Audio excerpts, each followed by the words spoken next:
calling is interesting because first off, I think a lot of times we define it wrong. And so let me back up. And at least for me, this is the way I think about it and define it.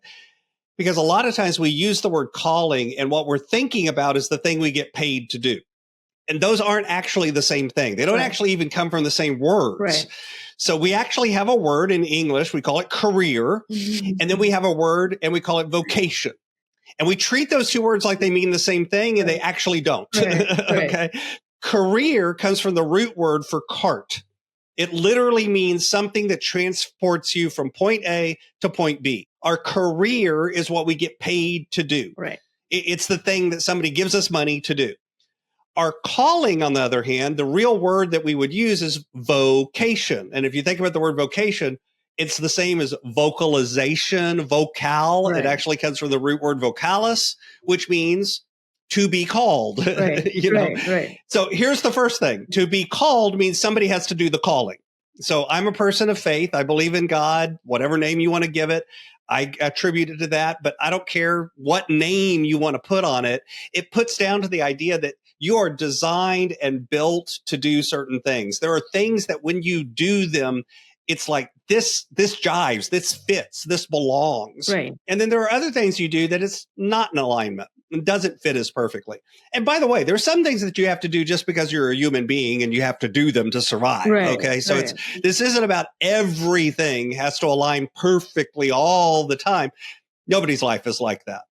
Instead, it's that more of my life is in alignment. So your calling, if you think about that, it threads between all of the components of your life. Your calling shows up in how you're a mom, shows up in how you're a dad, how you're a spouse, how you're a brother, how you work at your career, how you do everything. It's part of who you are. So now your original question was, great, how do we figure that out? Right. So I got two quick activities that you can do, and anyone can do these at any point in life. And by the way, I recommend that you do it more than once because usually finding our calling is more of a process of discovery than it is the sudden epiphany from on high of, the angels are singing and now I know. It's more like you're kind of uncovering and discovering as you go. Right. So the first activity is a looking back one. Just take a sheet of paper, a couple of sheets of paper, divide it into 3 columns. Down the left-hand column, just begin to brainstorm things that you've done in your life. Okay. By the way, I didn't say things that you've gotten paid to do in your life. I just said things you've done. Right. It can be relationships. It can be activities. It can be roles that you've had. It can be things that you've done as a career. Doesn't matter. Be as broad as you can and just start brainstorming things that you've done in your life.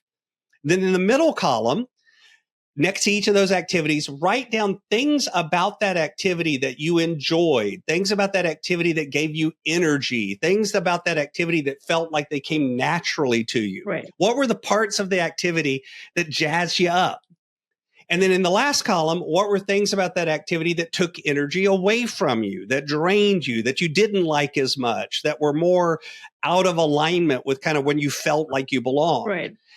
And what you can then do is go back and start looking at this. And this is one of those activities that it's good to kind of spend some time on and go back to and mull over and begin to look for patterns, because you'll discover that you use different words, but things keep showing up.